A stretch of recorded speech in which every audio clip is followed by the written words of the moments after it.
85% des problèmes que vous aurez dans ces pays seront liés à l'argent. Elle peut être ta copine, mais si elle te dit non, c'est non. Venir au Canada n'est pas automatiquement synonyme de réussite, car la réalité, elle est bien plus différente. Dans cette vidéo, je vais te partager 10 choses que personnellement j'aurais aimé savoir avant d'arriver au Canada. Si tu veux éviter ces erreurs, bien reste jusqu'à la fin de cette vidéo. On va parler des finances, travail, immigration, santé mentale, relations, religion et bien plus encore. Sans plus tarder, c'est parti. Le Canada n'est pas un Eldorado magique. On voit souvent des gens poster des belles photos de Montréal, Toronto ou Vancouver, mais ce qu'ils ne montrent pas, c'est la galère qui vient avec. Le Canada offre certes des opportunités, mais rien ne tombe du ciel. Faut être prêt à travailler dur, s'adapter au climat, aux lois et au mode de vie qui est totalement différent de ce qu'on a laissé au pays. Posez-vous une seule question. Pourquoi venir ici? Est-ce que j'ai un plan bien établi? Est-ce que j'ai une idée bien écrite de ce que je dois faire avant d'arriver ici? Ça, c'est la première des choses que tu dois déjà te mettre dans la tête. Deuxième chose, il faut bien gérer son argent ou, si vous voulez, gérer son argent intelligemment. Car, laissez-moi vous dire, avec 8 années d'expérience ici au Canada, je vous dirais que 85% des problèmes que vous aurez dans ces pays seront liés à l'argent. Car oui, l'argent fait et fera partie intégrante de votre vie au Canada. Le coût de la vie est élevé, surtout dans des grandes villes comme Montréal, Toronto, Vancouver ou bien même Ottawa, Gatineau. Entre les loyers, les factures et les courses, ton argent peut aller très vite. Alors, apprends à gérer ton argent. C'est vrai, ce n'est pas forcément ce que l'on nous apprend en Afrique quand on arrive ici. Et ce n'est pas des réflexes qu'on a. Personnellement, j'aurais voulu apprendre à épargner à l'âge de 10 ans. Ça m'aurait évité beaucoup de problèmes aujourd'hui au Canada. Mais je ne suis pas là pour me plaindre. C'est la raison d'être de cette vidéo-ci. Moi, personnellement, j'ai commis ces erreurs. À travers cette vidéo, ça vous permettra de les éviter. Ouvrir un compte bancaire dès son arrivée, apprendre à gérer son budget et surtout les crédits. Ça, c'est un sujet qu'on en parlera dans une autre vidéo, mais sachez que ta vie financière ici au Canada est régie par ce qu'on appelle les crédits. C'est grâce à elle qu'on jugera si tu pourras avoir un prêt de 50 000, 100 000, 10 000, une carte de crédit et bien plus encore. On en parlera dans une autre vidéo. Ici, une mauvaise gestion financière peut te ruiner. Une autre astuce qui peut aussi être avantageuse dans la gestion intelligente d'argent, c'est de chercher des bourses d'études, des jobs étudiants et d'éviter de dépenser comme si vous étiez en vacances. Non, au Canada, tu es venu pour un but précis, pour les études, pour les travail. Non, tu as fait promesse à ta famille, à ta femme, avec tes enfants. Viens te chercher alors. Essaye de bien te cadrer par rapport à tes dépenses. Privilégier toujours ce qui est essentiel à ce qui est nécessaire. Ça te permettra d'avoir un équilibre et de ne pas te retrouver à chaque fois fauché. Car oui, tu peux être le plus grand travailleur au Canada, mais si dans la gestion, dans la manière de gérer ton argent, tu n'arrives pas à faire la différence entre ce qui est primordial et ce qui ne l'est pas, ça peut t'écouler très vite. Troisième point, la santé mentale. C'est sérieux, oui. Quelqu'un ne connaît pas dépression, c'est les choses des blancs. Ça, c'est très longtemps, hein. Mais aujourd'hui, la réalité, elle est différente. Je vous montre là des articles des frères et sœurs et à leurs âmes qui sont malheureusement décédés parce que peut-être cet aspect a été négligé quand ils sont venus ici au Canada en croyant que la santé mentale, c'est un problème réservé à une classe sociale. Non, c'est très sérieux. L'isolement, les chocs culturels, oui. Quand tu arrives, tu vas vivre ce qu'on appelle les chocs culturels. Tu n'étais pas habitué à certaines choses à ton pays. Quand tu arrives ici, tu fais face à d'autres. Tu dois t'intégrer. Tu dois te réveiller chaque matin, aller au travail. Tu dois réussir. Tu dois maintenir un certain standing. La vie va très vite. Entre tes courses, les études, tu as peut-être très peu de temps pour toi. Tu te retrouves dans une ville où tu ne connais personne. Toi qui étais entouré des gens, tu étais la cadette de ta famille. On t'est chouchouté, tu étais les cadets, tu étais les fils aînés. Si tu te retrouves seul à cuisiner, à prendre soin de toi, tu sors, il n'y a personne qui te dit de rentrer. Tu te retrouves face à toi-même et tu dois te gérer. Ça peut être un choc. Et le stress va t'accompagner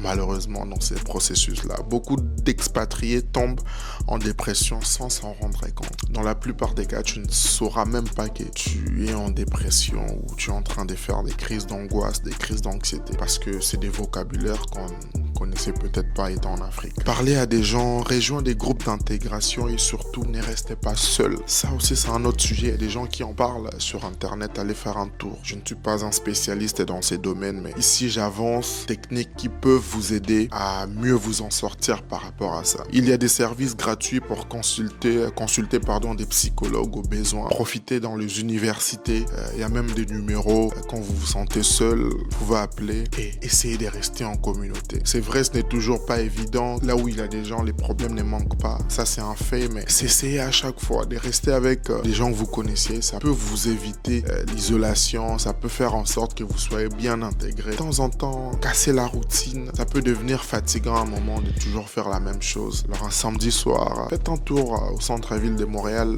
Présentement, on est en hiver, il fait super froid. Adaptez-vous, il y a des activités en hiver et surtout, informez-vous. C'est très important, il y a tout sur Internet. Voilà. 4e point, immigration et paperasse. Désolé. Visa étudiant, permis de travail, résidence permanente, pardon. Chaque statut a ses règles. Renseigne-toi bien pour éviter les mauvaises surprises. Si tu veux rester longtemps, commence les démarches plus tôt. Les processus peuvent paraître longs et complexes dans certaines provinces, par exemple le Québec, l'Ontario, Colombie-Britannique. Consulte des ressources officielles et méfie-toi des arnaques. Les arnaques, on n'en parle pas seulement en immigration, mais aussi dans les démarches, par exemple, pour obtenir une maison, dans les démarches pour avoir un appartement. Il y a Facebook Market, aujourd'hui, il y a des scammers, il y a des gens qui peuvent essayer de profiter de votre naïveté. Vous venez d'arriver, on vous demande de faire un dépôt par Western Union, à moins que ça soit la nouvelle règle, mais depuis que je suis venu au Canada, il n'y a aucun bailleur qui m'a demandé de lui payer via Western Union. Donc ça, c'est déjà des choses quand vous tombez sur ça que faudra automatiquement mettre une croix dessus et encore une fois, vous informer vous évitera beaucoup de problèmes. 5e point, connaître les lois, c'est très important. Vous quittez Maroc, vous quittez les Congo, vous quittez la Côte d'Ivoire, vous quittez la France, c'est beaucoup de pays.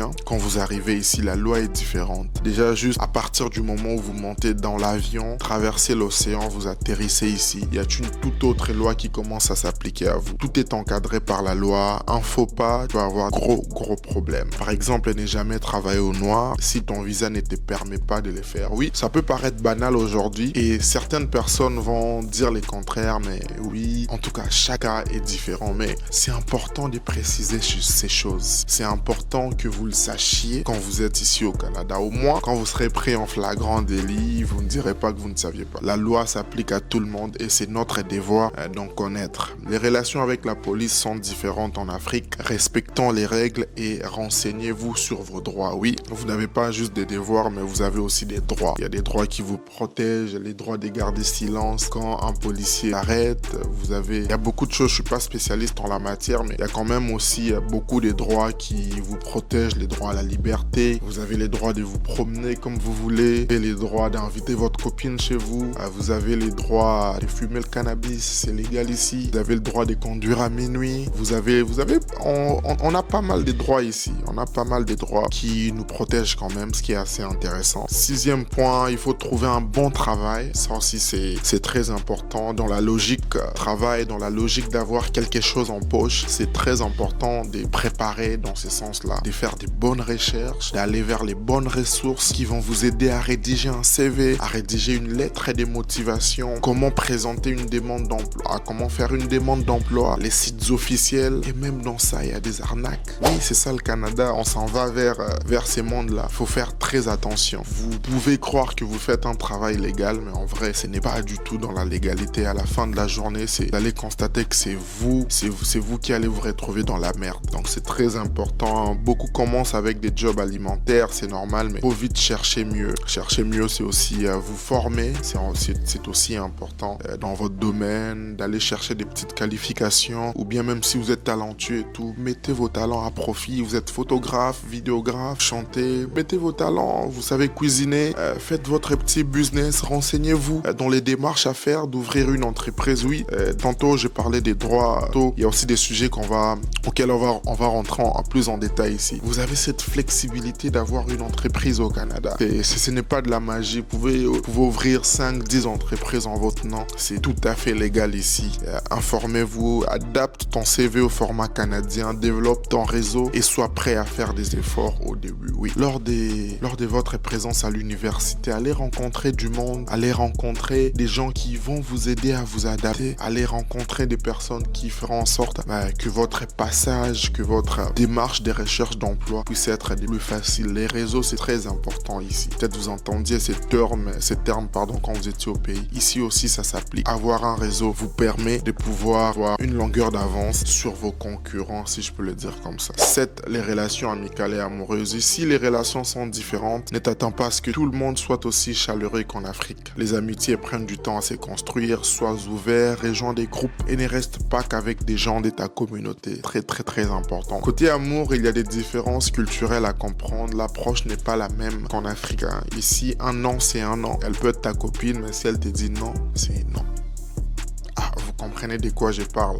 Tu peux tomber facilement dans ces pièges-là. Je ne dis pas qu'en Afrique, on dit non en force, mais je te fais comprendre qu'ici, quand on te dit non, c'est non. Voilà, je pense qu'on a tous compris. 8e point, je vais être assez bref. Religion et spiritualité. Si tu es croyant, sache que le Canada est un pays laïque, mais tu peux pratiquer librement. Les églises, les mosquées, temples existent, mais l'ambiance est souvent différente à celle de l'Afrique. Reste connecté à ta spiritualité si c'est important pour toi, mais sois aussi ouvert aux différences culturelles. 9. L'impact du numérique. Grâce aux réseaux sociaux, tu peux créer des opportunités. Oui, tu ne peux pas seulement passer ton temps à faire du Congo-ça, tout le buzz qui se passe, à voir qui a fait ceci, Mohamed a fait cela. Non, tu peux créer des opportunités, trouver du travail et même entreprendre depuis chez toi. C'est ce que je vous ai dit il y a quelques minutes, que tu peux créer ton entreprise de cuisine, des cheveux, et tu sais faire des perruques, maquillage. Grâce aux réseaux sociaux, tu as Internet partout ici et à une très grande vitesse. Tu peux l'utiliser à ton avantage. Et 10e point, avant de vous le dire, s'il vous plaît, fais sûr de t'abonner, fais sûr de partager cette vidéo à un frère, à une amie qui vient d'arriver ou qui se prépare à venir au Canada. Sur cette chaîne, on est là pour s'y réaliser en tant que personne. Je fais des vidéos qui parlent à mes frères et sœurs africains, à mes jeunes frères, grands frères québécois, québécoises et canadiens en général. Il faut avoir les mindset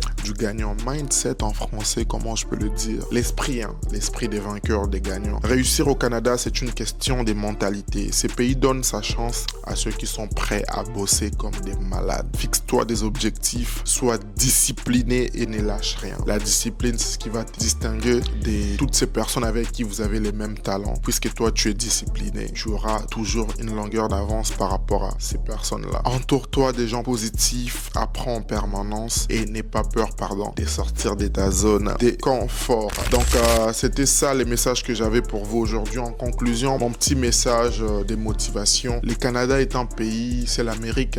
Tu peux vivre les rêves américains ici. Tout le monde peut réussir. Il y a des gens qui sont arrivés après 3 ans, ils sont millionnaires, oui. Avec la technique, le travail, il y a beaucoup de gens, il y a beaucoup de ressources aujourd'hui qui aident en ce sens-là. Moi, je ne suis pas coach. Je suis là juste pour partager mon expérience de vie. Ça fait quand même 8 ans que j'habite ici. Mais si vous voulez rentrer en profondeur sur chaque détail, sur chaque question, informez-vous. Il y a tout sur Internet. Et n'ayez pas peur. Encore une fois, la seule limite, c'est dans votre tête. Personne ne vous envie, personne ne vous jalouse, personne ne va vous maudire ici. C'est vous face à votre destin. C'était Andy. Prenez soin de vous. On se retrouve bientôt pour une toute nouvelle vidéo. Quant à moi, je vous dis à la prochaine et ciao.